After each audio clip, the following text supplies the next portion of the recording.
tuning in to today's episode of Girls Talk Real Talk because when guys and girls talk, information is disseminated. Today on our show, we have two of the co authors for the anthology that Chip Baker is responsible for putting out into the marketplace, entitled Impact of Influence, Volume Number 2. Listen in as our guest introduces themselves to our listening and our viewing audience. So, Charles, why don't you introduce yourself to our viewing and listening audience, and then Leonard, you can go after him.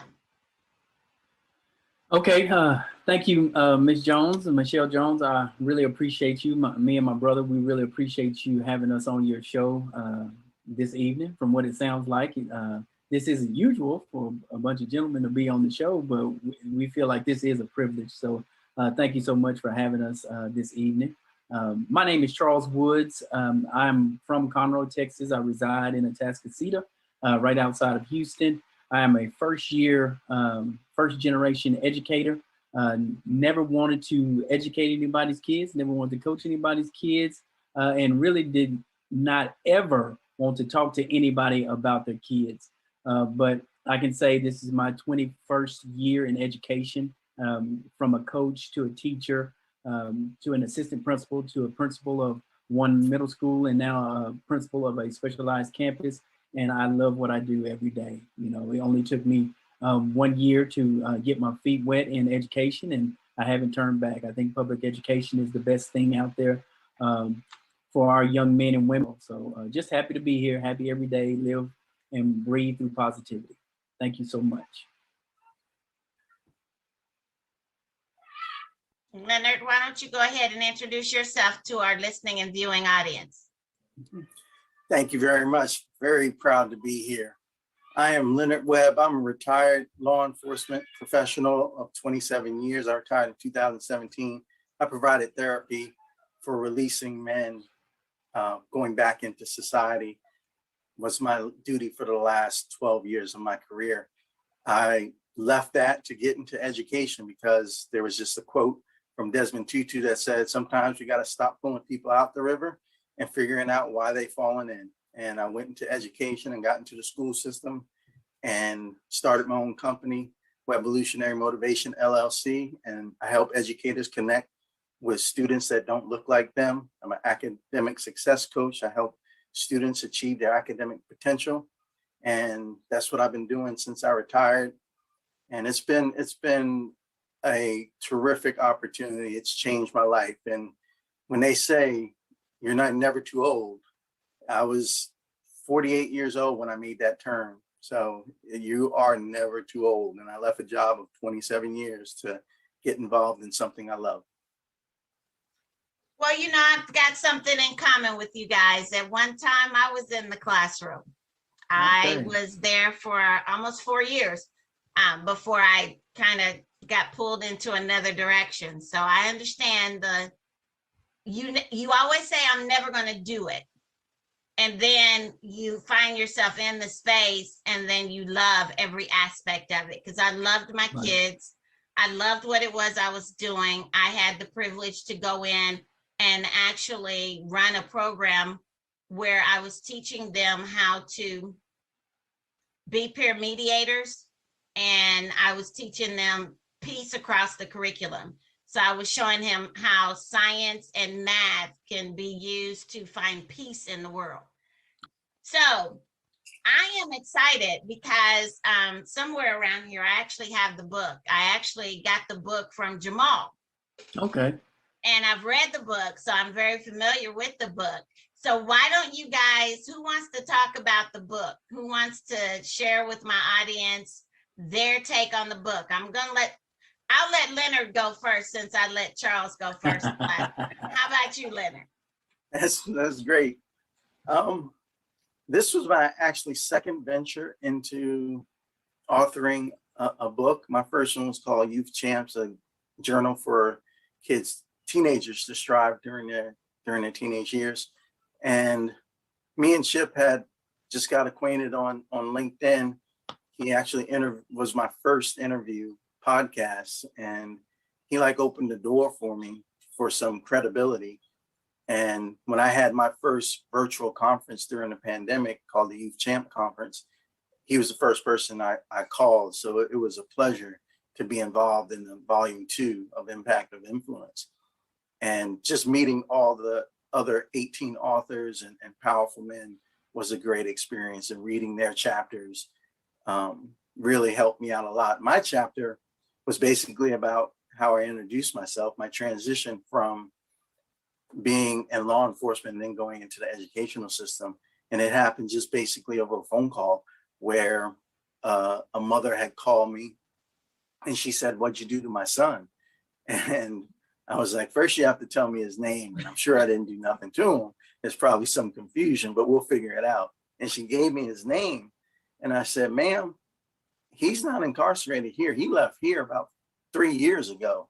And she said, "Mr. Webb, it's been 5 years and he hasn't been back." And I've been blessed, because as a mother with a son incarcerated, when they go in and out, and he's been going in and out for almost 30 years, you kind of lose hope. You kind of lose faith in what they're saying. You know, "I'm not going to go back." And she said, "This time, I just thought it was the same old stuff, where he's saying he's not going to go back and he's going to do the right thing for a couple months and then get off track again." And she said, "I sit here 5 years later and I thought I was going to die with him in prison, and I have new life, and I wanted to thank you." And she was the one that actually gave my quote. My chapter is about our phone conversation, which she impacted me more than she'll ever know. She was the reason I went to the warden's office and said, "You know what, I'm taking a different direction," because I felt like God sent her into my life. And my chapter in the book is about that phone conversation. Oh. Wow. That's exciting. Okay, Charles, let me hear about you in the book. All right, for me, like my man said, this is my second venture, but this is also my second venture with Chip Baker. He did pull me into the first book, you know, the Impact of Influence, that first book, and then in volume 2, I did have a chapter in that as well. You know, grateful for Chip. You know, he got me outside of the box. You know, something I never thought I would do. You know, you write papers in college, you write papers in high school, but for me, I never saw myself, you know, venturing into writing any types of books in any type of manner. But, you know, got a phone call from Chip, and it's like, Chip is that guy that when he calls you, you know, no question, man, I'm on, I'm in. Just tell me what I need to do next. So, like I said, I wrote in the first book, in the second book, and just like Webb said, it's a great opportunity for like-minded gentlemen to get together, you know, to fellowship through Zoom. You know, we would all love to meet in person. Everyone, eventually, you know, I do get to meet some of my brothers in writing, you know, in person, but not all. But just a great time to fellowship. This opportunity is, you know, we have too much negative in the world. This is a chance that we get to be together and be positive and put some positive insight out there through our stories. You know, my chapter in the first book was more about surrounding yourself with good individuals, which I had the privilege of when I grew up in my neighborhood. There were some guys that I consider my brothers. You know, we consider each other brothers, and we are still brothers to this day. We looked at each other, we looked up for each other and took care of each other through our times, through grade school, through college, through life. We still check in on each other. This chapter in the second book is more about, you know, I don't want to say too much, because the way that I wrote it, I want you to be able to figure out what I'm talking about by the end of that chapter. But it's just about organization and you know, everyday life. And for me, it was a time for me to reflect, writing these chapters. And you know, because growing up, I was a kid, is underprivileged in some form or fashion, and people ask me, how did you make it through life? How did you do these things? And I never had an answer. You know, I was just like, I just had a will to get out. I knew I didn't want to go back home. I know there wasn't anything for me back home. So I just kept pushing forward. But the more that you reflect, there are positive influences that, you know, that cross your path on so many different levels and so many different times. And it gave me the opportunity to just reflect on, you know, there are influences out there. They're positive and negatives. It's your choice. You have a choice. If you want to, roll with the positive influences, or you want to go with the negative influences. It's your choice. And I thank God, and I'm blessed that, I was pulled more to those positive influences that were put in my life. I think that that's important. Whereas I grew up inner city Indianapolis, I'm a Midwest girl. And although I had in my neighborhood in that day and time, I had both of my parents, and they were very active in my life and very active in the community in which we lived in. But I didn't know what life looked like outside of our community. It wasn't until I hit high school and I had to go into another community to go to school that I began to see that there was some decided differences between the community that I was living in and was raised in and the community that I was going to school in. Because I was leaving a predominantly Black community. And the only people that were not of color that lived in our neighborhood were the ones that worked in the schools within the neighborhood that we lived in. And so now I'm going into a neighborhood that the people don't look like me and that really didn't want me there in the first place. But it was one of those situations that I found myself gravitating to those teachers and those educators that were a safe space. They gave me a safe place to land, and that it saw the potential in me and pulled it out of me. They took the time and the investment to pull that out of me and to allow me to see that there were even greater things available to me. So even in the experiences that I have had growing up, and I'm sure the experiences that you have had growing up, how did those experiences when you guys were growing up impact you to become the individuals that you are now? And I'll speak on that. I went through struggles in life. I had my parents as well, but my parents had an addiction. I moved out when I got into high school, my 9th grade year, and I stayed with some of my friends, off and on here and there. And people always talk about, if you could go back, would you change anything? Yeah, I would want to spend more time with my parents and do things, but I really wouldn't change anything, because it made me who I am today. It made me appreciate the little things. It made me a hard worker. It showed me how to, in my way, it showed me how to be a man, how to take care of myself and do the right thing, and carve the right path for yourself. There were struggles and there were hard times, but like you said as well, the public educational system was great for me. It's not great for everyone. I assume from stories that I've heard in my neighborhood, but for me, I took my own path in public education. I was in the front row. I didn't play around when I got in class. I appreciate the teachers being there. I appreciate the love. School was my sanctuary.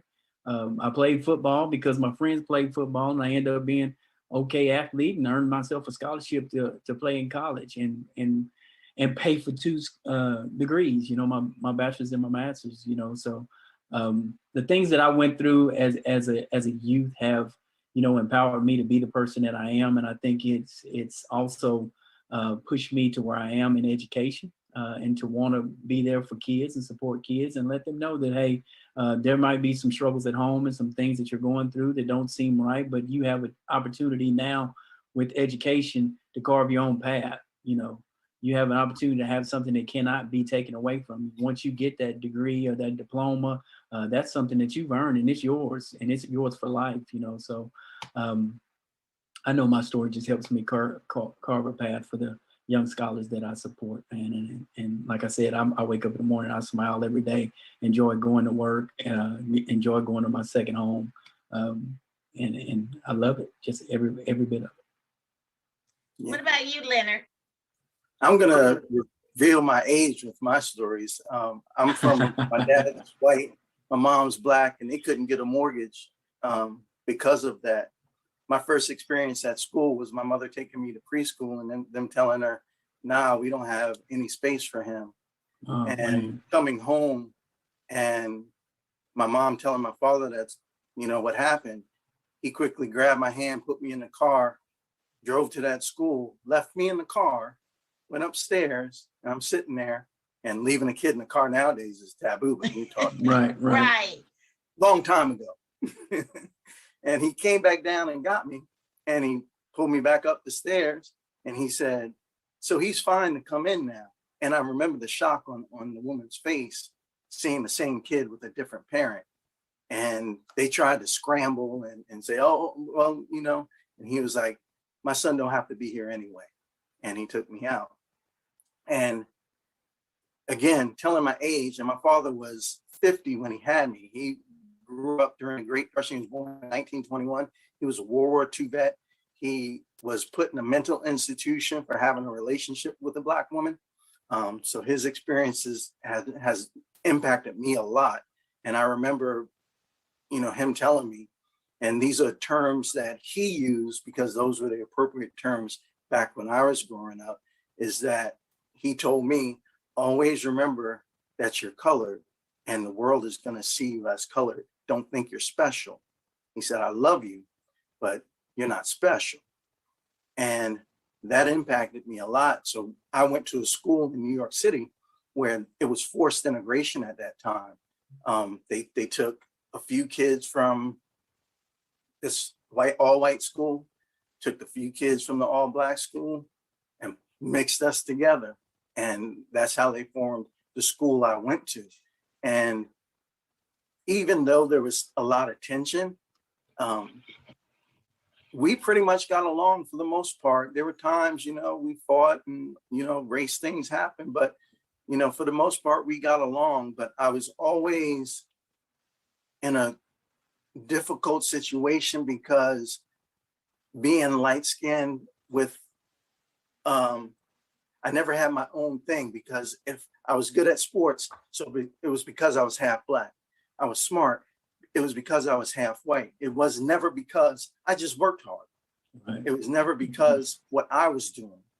And, you know, there was a time when I was growing up, you know, light-skinned Black men were the thing. You know, we had Prince and El DeBarge and all that kind of stuff. And, you know, I was a big deal in my school. And then, you know, Wesley Snipes and Denzel came along and Michael Jordan, and then it kind of fell off. We're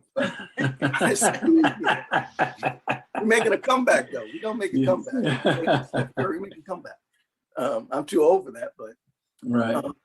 It impacted me because I saw very few, but I was impacted by the Black males that I had as teachers, because it said to me, you can do something like this. Mm-hmm. When there were so many other things coming at me that said, you know, you need to just do this. You need to just do this. Mm-hmm. Or you're lucky that you can do this, or you'll never be able to do this. And like I said, it was just something with race at that time and being biracial that made my schooling kind of difficult. But it had a positive impact on me because it made me stronger. Right. I think a lot of times people don't realize that sometimes their biases create the wrong environment for other people to exist in. And I know, you know, I am darker than my sister. I'm darker than my mom. I get my color after my dad. And so a lot of times that played a lot. It played a lot with the light skin, dark skin thing when I was in school, and even when my daughter was in school. And I wouldn't have thought that it was still carrying over into the 80s, but it was still carrying over into the 80s. And them having to deal with that aspect of it. So switching gears a little bit. So when you get an opportunity to, and I'm gonna put this towards Leonard, knowing that you work within the system that you work within, and you get these opportunities to work with these young men, what is some of the things that you can share with us, that our listening audience that may have that child that has been incarcerated and they just can't seem to find their way? They're unlike the young man that you were just talking about. They haven't gotten there yet. The light switch hasn't clicked on yet for them to realize that they are the ones that are contributing to their own demise. What would you have to say to those young men? The young men have to first, and I used to tell this every day to the guys that were incarcerated. You have to self-assess. You have to understand your strengths and limitations and use your limitations as little as possible and focus on your strengths. I think what happens is we get those narratives as young people, and we play into those narratives, and we don't have many. Like I said, I had probably 3 African-American male teachers in my K through 12, but they had the biggest impact on me because how they pushed me and how they didn't settle for me falling into that stereotype, and my friends. And the focus for them, what's your purpose? What's your why in life? What drives you? And a lot of times I would have them just write down 3 people that they love. And what would they want for you? And the mom that I'm talking about, and the guy, I can remember all our conversations from sports to music, is that just like a diet when you're eating, I had him focus on what you're putting into your mind. And it was about reading, the self-assessment, and finding that purpose, that why, that path that's going to get you up every day and do the right thing, because it's going to be tough. And you know, I've been picked on from being light-skinned to not having the right clothes, and self-esteem plays a big role. And I had to understand that I didn't have to be anybody else, just be myself, and everything would come to me. I stopped chasing things, and I tell them, you guys are always chasing money, you chasing girls, you chasing. I said, just chase hard work. You chase hard work, everything else will chase you. And in the prison system, you know, you don't just come along of the implicit biases, you come along to straight up racism. So there are ways to handling that. And you do come with some baggage and some damage, and we have to get help. There's a thing for Black men, we just don't ask for help. It's a cultural thing, and you have to ask for help. And having your family being a part of that help is a really big, you know, knowing that going into therapy with somebody and then going into therapy alone to work through some issues, all that support is necessary. It's not optional. It's necessary. The family members, as hard as it may be, have to hold them accountable. Be supportive, but you have to hold them accountable to even the littlest things, being late, all those little gaps. As far it's an addiction. It really is. When you get involved in certain life's choices, it becomes addicting, because at first it's reaffirming because you haven't had a consequence. And then when a consequence comes along, you're shocked, but then you're caught up in, I don't know what I'm good at. And that's why I emphasize the self-assessment, to understand this is where my strengths are. Even though somebody may be telling me it's not, that's where my strengths are, and I should focus on those things. I like what you said in regards to focus on your strengths and not the limitations that we have in our lives, and those weaknesses that sometimes we give ourselves permission to shine out instead of figuring out how we can make them work for us. I want to take the same type of question for you, Charles, because knowing the way that you raised up and understanding that a lot of young people are being raised in a situation to where drugs is playing a major role in their lives, whether it's mom and dad, whether there is a situation to where they've ended up in foster care, or the grandmother or another family member is raising them. So how would you speak to them to let them see that that does not define them, that they have the choice and the opportunity to determine what defines them? Right. The biggest part of that is, my approach with each one of my scholars is I'm not too heavy-handed, um, and I'm extremely not just giving them everything that they want. I always talk to my staff, and I talk to parents too about just being right in the middle. You got to build strong relationships with kids, and they got to understand you care. I stay with it in its tone, because I'm gonna go back for a second. When I first got into education that first year, I approached it like I was, like when I was in education. Hey, you need to do this, you need to do that, you need to do that. You should do this because this is what I tell you to do because I'm an adult, blah, blah. And it took me probably that first semester to realize these are different kids. They want to know the why. They want to know why we're doing this. They're going to ask you so many questions and this and that. And your delivery is everything to them. Their feelings get hurt a lot faster than our feelings did. Our feelings might have got hurt back then, but we got over it and we moved through it.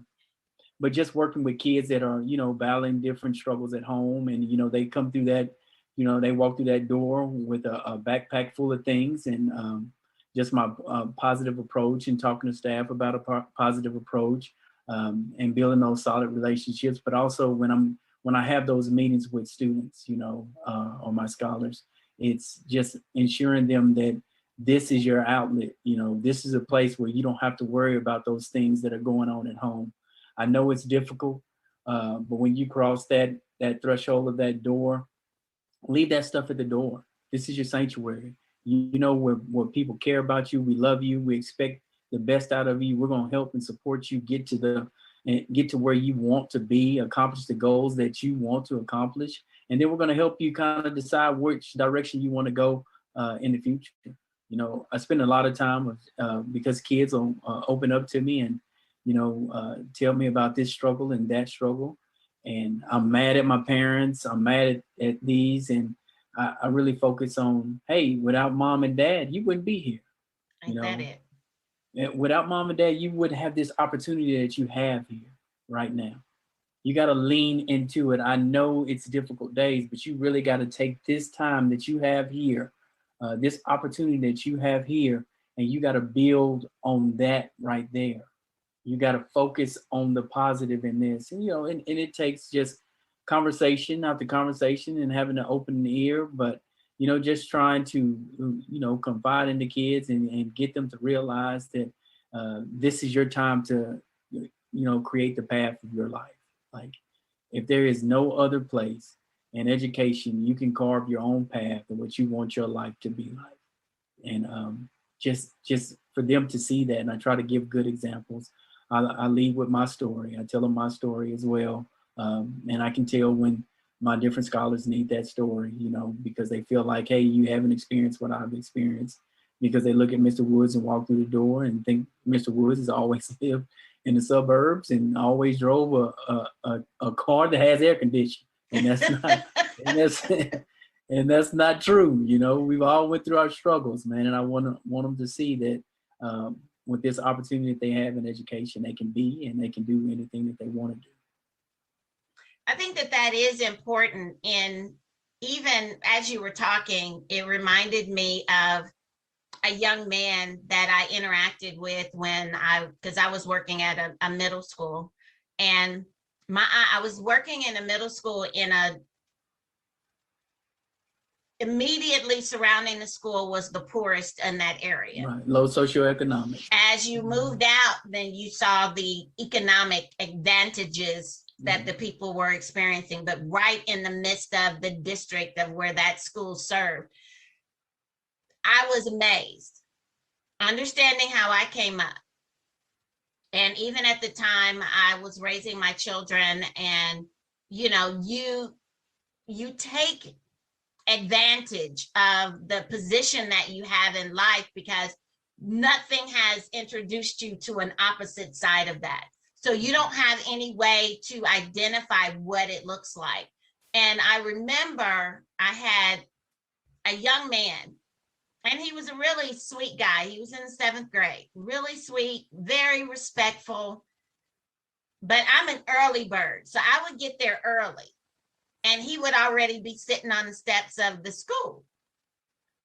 And so me being who I am, you know, I've got 2 sons.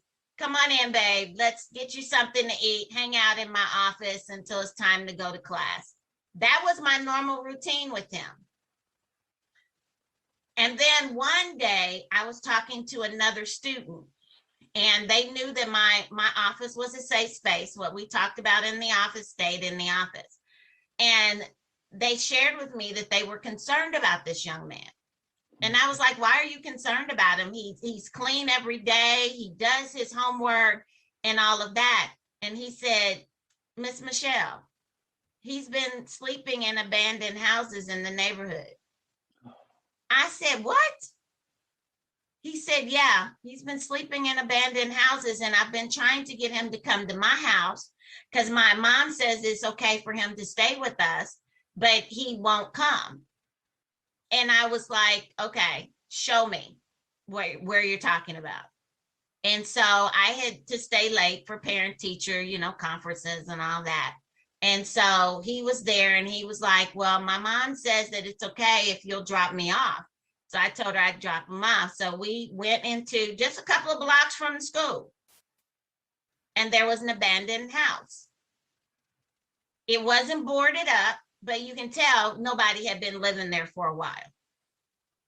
And so he went and knocked on the door. The young man came, and the shock on his face when he saw me, he was immediately embarrassed. And I had to let him know there's no reason to be embarrassed. We just got to get you the help you need. Right. And he said, well, I can't leave.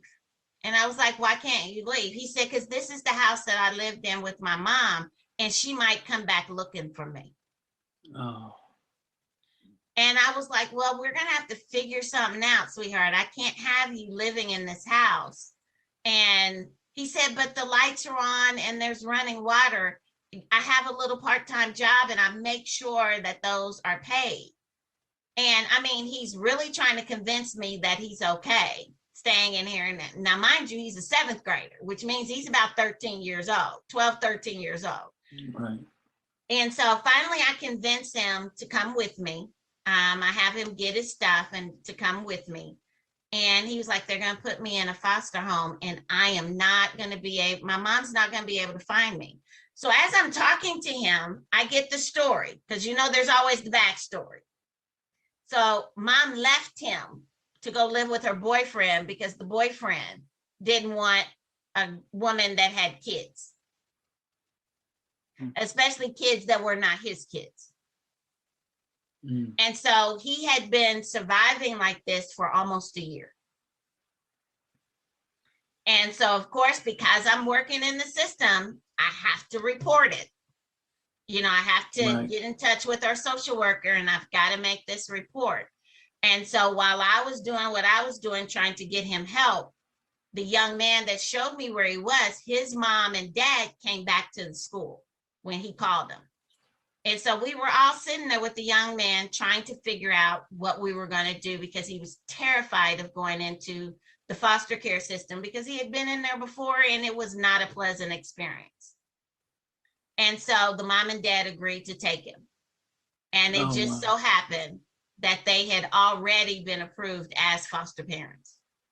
And so they were able to take this young man. And I remember hearing that he's graduated from high school, he graduated from college, and he's doing well, all because somebody stepped in. And I shared that story with you guys because I think it's imperative that you understand that your chapters in this book has the ability to impact somebody's life, just like that young man. And we never know what somebody is dealing with. We never know what their backstory is until they feel comfortable enough with us of sharing it. And understanding that our young people have a pride issue as well, especially our young men. They don't Right. always want to tell the bad stuff because they're Right. afraid it's going to make them look weak or make them look like a punk or whatever the case may be.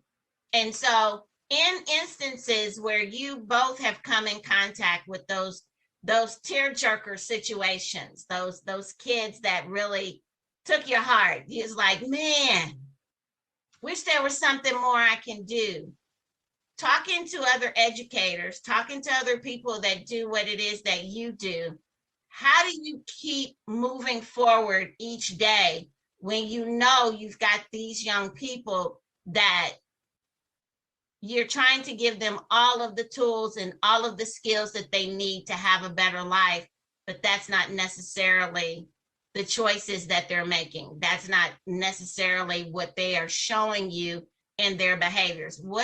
How would you talk to them? What would you have to say to those educators and those other professionals that are dealing with these young people so that they don't lose hope and that they don't believe that every child's story is the same? I think one of the things that is probably most important is meeting the kids where they are rather than where you think they should be. And part of that is getting in touch with your own biases and understanding who you are as an educator and what's your educational philosophy. And does that meet the needs of all students? Do you have equity-based discipline solutions? Are you looking into the personality of the kids and seeing their strengths rather than seeing everything from a deficit perspective? They can't do this, they can't do that. Well, what do they do well? And I think that's where a lot of, for educators, frustration comes from, is our educational system is based on deficit approach. They're not doing well on these tests. They're not doing well. Where I have found, if a kid gets 5 out of 20, hey, you got 5 out of 20, you got 2 out of 20 the last time, you're moving up. Right. That's the focus. We're not teaching to master, we're teaching to a test. And that's where the stress for the kids come in, because like his story, there are millions of other kids out there with a story similar. 7,000 kids drop out of school every single day of the year. Not every single day, 7,000 kids drop out of school. That's for reasons like that. And if we could support, I always have breakfast in my office. I always have snacks in my office and I always have something they can take home in my office because I don't know where their next meal is coming from. So I want to make sure they have something to fill that first need of, if you look at the Maslow hierarchy of needs, just the basic human needs of survival. If kids are coming to school hungry, how are they going to learn? Right. So focus on the basics and not so much on, I know it's hard for educators because you're getting evaluated, but if you're teaching to the test, we're going backwards. I thought the pandemic was something that was a benefit to education because now we had to do something different. Schools stopped taking SAT scores, we're getting away, and we come back to the same old stuff. They're shoving tests down kids' throats right when we come back. These kids have been through traumatic experiences. Where are the counselors? Where are the social workers? Where are the people that can provide support systems so kids can thrive academically? Because without those support services, you can't thrive academically. I tell parents all the time, what's disciplinary policy? You've got to get involved, not just for your kid, but for the kids as a community. And that's the one thing I remember in my growing up is that my community seemed to care about everybody. When I got suspended in the 7th grade, everybody wanted to know why. Everybody wanted to know, what happened. Were they being too heavy-handed? They put pressure on the school that this wasn't, you got white kids fighting and they're not getting suspended for a week. What's going on? So all those support systems, if you have a voice, you have to use it. And there are a lot of teachers educators that are in school systems, they have a voice, they have some powerful influences, but they're not using it. One of the big things is if you have a voice, people listen to me. So I'm obligated. I have a responsibility as a man to speak up. And we don't have enough of that. Well, I can also say in that aspect, and it's a lot of good points that you made in that piece. Even about teaching, meeting kids where they are, but holding high expectations of them, and not, I find a lot of teachers are they can't do this or they can't do that. So I'm going to make it simpler and I'm going to give them something that's not at their grade level or really not at their level at all because they feel like they can't do it. You have to meet them where they are, but you are giving them the content they need to excel and be successful, and you put in the supports in place so they can get there. If go back and reflect on your teaching strategies. If you're teaching it a certain way and you notice that through some sort of informative assessment that they're not getting it, is it really the material that they're not getting, or did they understand the way that I taught it? Do I need to go back and reteach it a different type of way? Also talking to teachers about, you might not see the fruits of your labors right now, especially when you're in middle school, especially when you're in elementary school. That might be something that, you take upon yourself to go visit the high school, or we put systems in place for them to go visit some of these scholars in high school to see the strides that they made. Just making sure that you're evaluating and checking on the kids and not teaching to the test, just like he said, but you're making sure that they're building the foundational skills that they need to be successful once they leave you. I think that's the biggest part. And you just keep pushing. Just know that if you're studying the data that kids are giving you, if you're building the relationships and you're listening to what they're saying, because kids are going to tell you, I know kids these days will tell you, like, I don't understand that, or I didn't like the way that you taught that. If you're really paying attention while you're in there, you'll get the feedback that you need to make you a better teacher for those kiddos every day. You'll get it. So,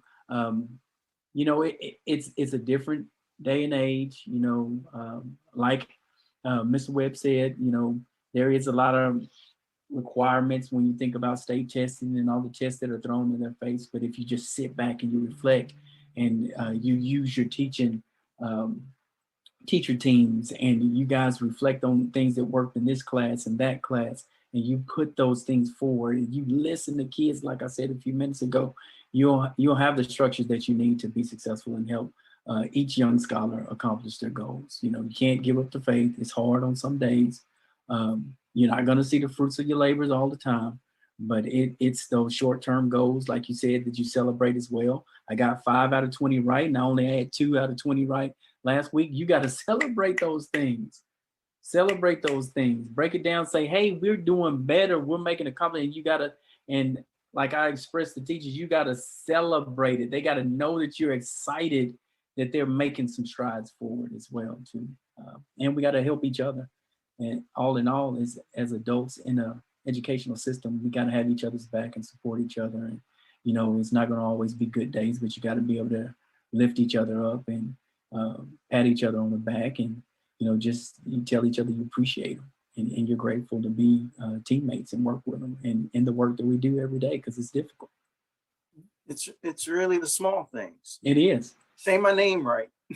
Right. If you can't say my name, right. Ask me how to say it.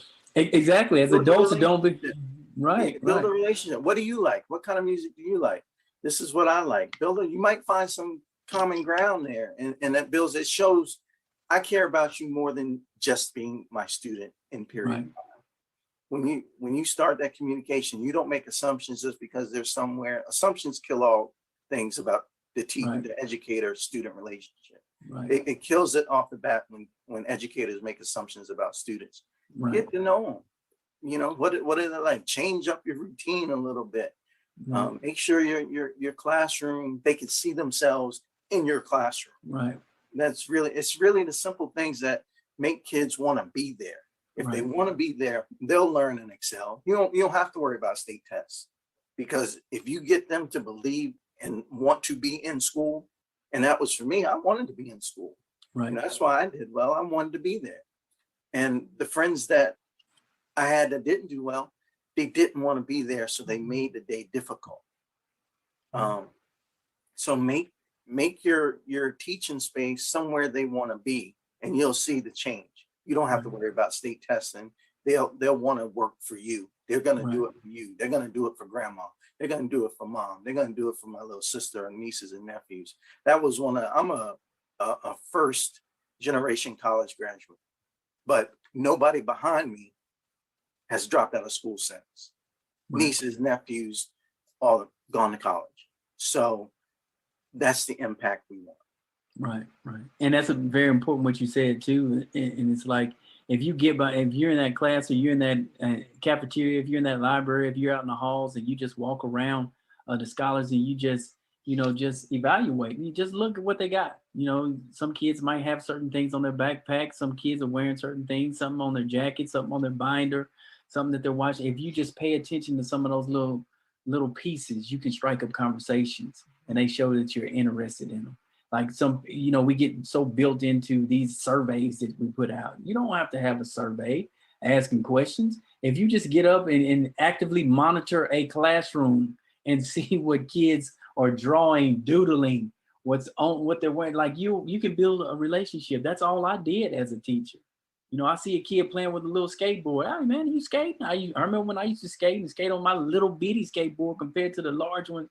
You got just striking up conversation with each kid and building those, those very tight-knit professional relationships that with each individual kid, man, they'll, like you said, they'll run through the wall for you. You could turn a kid's life around from a kid that does not want to be in school, didn't want to be in school, to a kid that, hey, I can't wait to see Mr. Webb today or Miss Jones today. I can't wait. I'm going to school for them. Those are the type of relationships that you can build with kids. That's the great thing about this piece and being in front of kids every day is like you can change a kid's life by just, like you said, if you don't know their name, be an adult and ask them how to pronounce their name. You just don't have, you can ask them, hey, Johnny, how you pronounce your name? Different people, it might be spelled a certain way. You might be used to hearing it like this, but to that kid, they pronounce it a different way. So it's all those relationships, just piggybacking off you, Mr. Webb, all of those things that are great. I think that it's important that people understand a couple of things. Number one, they're people just like you are. Right. They're people. They got hopes, they have dreams, they have things that they deal with on a regular basis. They have a backstory as well. As you guys were talking, it kind of reminded me of my own son, because my youngest son did well all throughout elementary.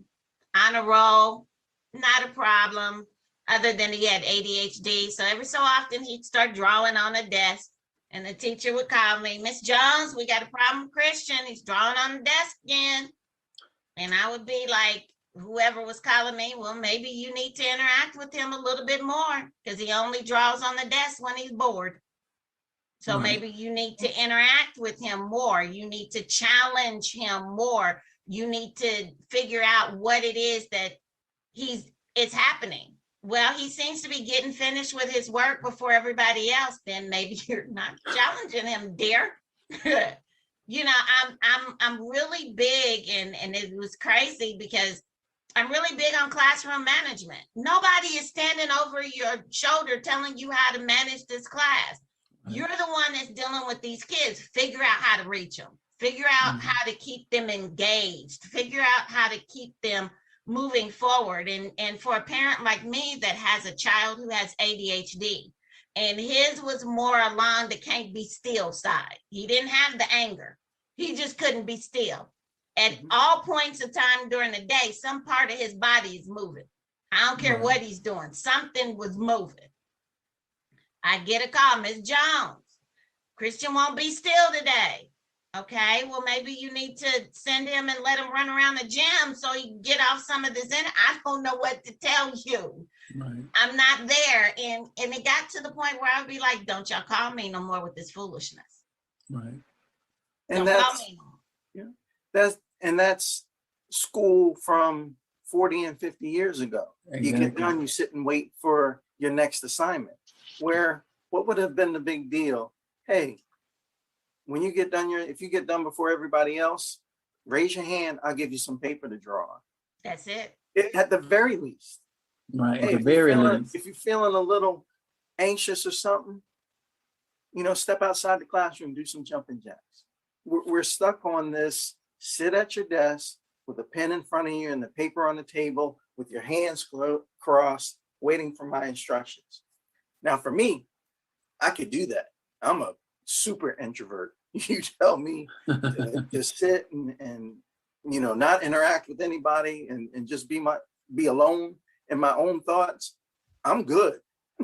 I'll sit with that pen and paper and I won't touch it until you say, okay, start the class. But not everybody's like me. Right. There's some kids that like to talk. So let them do the announcements. We're not thinking out the box. We're still doing everything from a platform from 100 years ago, really, when they used to sit in front of sewing machines. We haven't changed much in education. And that's why kids nowadays think school sucks. It's because they got technology and they're not using it in the classroom. There's so many things that could be accessed and taught to them rather than, them just surfing. We could be exploring all these different worlds. But when we go to school, it's put your phone in the box. Okay, but when I'm done my work, what do you want me to do? Sit and be still. That's not what's going to get their attention. That's not what's going to make them want to be in school. And I can say too, like for us now, I think we're past that point, and that's one thing that I'm proud of my district and the campus that I work on. We do think outside of the box. Even with like your flexible seating for a kid that likes to move around. Like there's areas where there might be desks that are upright desks where they can stand up and move around in that circle while they're doing their work at the desk. We do. Majority of our campuses have Chromebooks where kids are working on electronic devices. They do have scratch paper to work out different math problems if they need it. But there are different ways to do that. Our seating is different. Like we're not in your traditional desk. You have soft seating. Some are long benches, some are individual soft seating. The desks are different. Kids just, they can be more relaxed when they are learning. The deal that we run more into is like making sure the rigor is to where it needs to be. Like back what we talked about before, meeting a child where they're at doesn't mean we're going to stay there.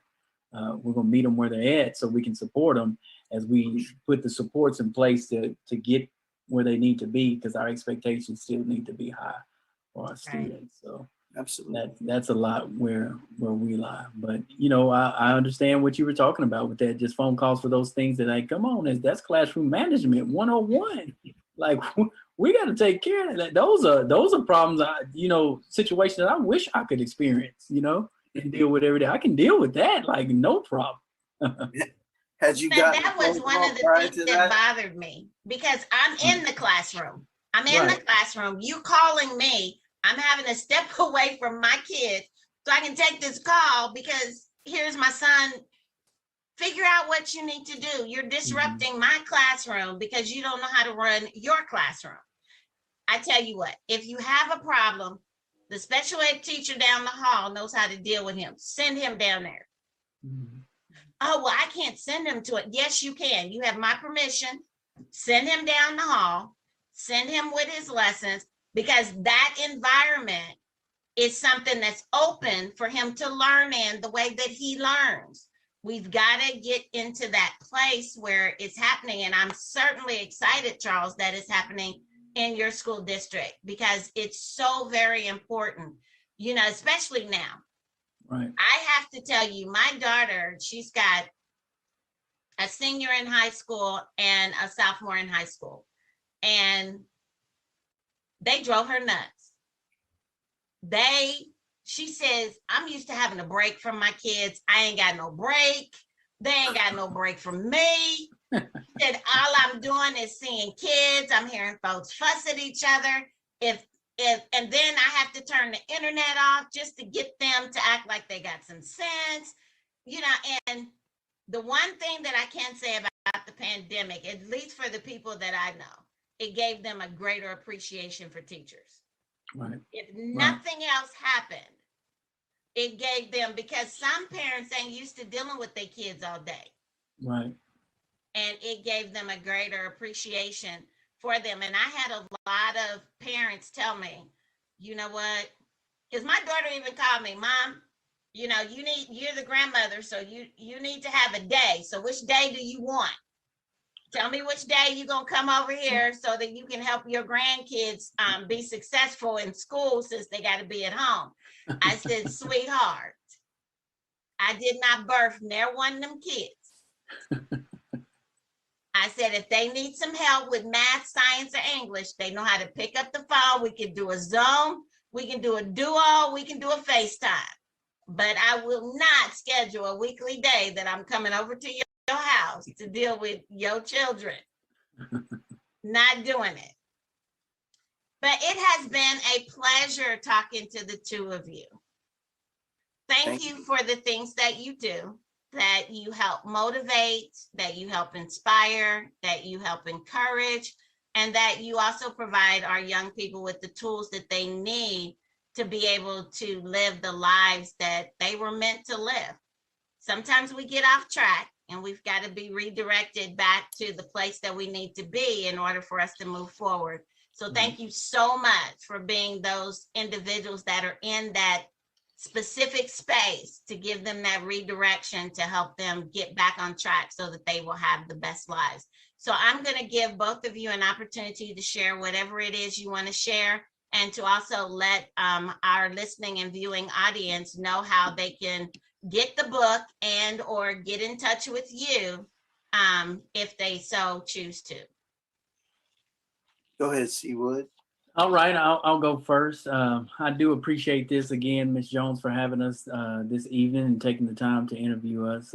We don't take any of these opportunities lightly, and we appreciate you so much. We appreciate you for the work that you've done also, and that you will do in the future. It's always a pleasure to speak and be on a platform with like-minded individuals that are here to push the positive vibe out in the world. My name is Charles Woods. I am an educator, and I love what I do. I appreciate each and every one of you that tuned in and took the time just to listen to what we had to say today. Like I said before, we don't take these type of opportunities lightly. My social media platform, Instagram is ULLgrad1911. My Twitter is ULLgrad1911-1. You can reach me on Facebook at Charles Woods. To purchase the book to get a signed autographed copy, I do have those links linked up on my profile of my Instagram. Also, you can reach them on my Twitter and my Facebook. Again, I'd like to reiterate what my man Seawood said is thank you for the opportunity to reach probably a different audience that I normally reach, and being able to share the platform with my brother has been great. I love sharing, and I love the opportunity to get out what I do and the impact that you can make as a person. I'm on Instagram, it's at Wevolutionary. My website is intheschooltoprisonpipeline.com, and the 2 in the middle of that is the number 2, not TO. So it's intheschooltoprisonpipeline.com. The links to purchase the book are on there, and I help educators connect with students that don't look like them, and I help students reach their academic potential and avoid the criminal justice system. So that's my main goal in doing what I do. And again, thank you for allowing me on your platform. Facebook is Leonard Cello Webb, and also I have a Facebook page that's Ending the School to Prison Pipeline.com, Wevolutionary Motivation LLC. Thank you. Guys, once again, it has been my pleasure having you guys on the podcast. I must give a shout out to Chip Baker for setting this up for you guys to come on. When he was on my show, there was one thing he kept saying. He's that's real talk, Michelle. That's real talk. And he tickles me. He cracks me up. But understanding that the work you do is so very important. And so just want you to know that there are people out there that recognize the hard work that you do, and that are very appreciative that you are in the spaces doing the things that you are doing to help mold young minds and to help direct young. So everybody, this is your girl Michelle with Girls Talk Real Talk with Charles and with Leonard. because when girls and guys talk, information is disseminated. And so we have that here tonight. Make sure that you pick up their books. I will make sure that I have their links available for you to be able to get the books as well. Also, just for the sake of appreciation, tell a teacher or an educator, thank you the next time you see them. So we'll talk to you again next week with another set of guests that will be there to give you more information. We'll talk to you later. Bye-bye.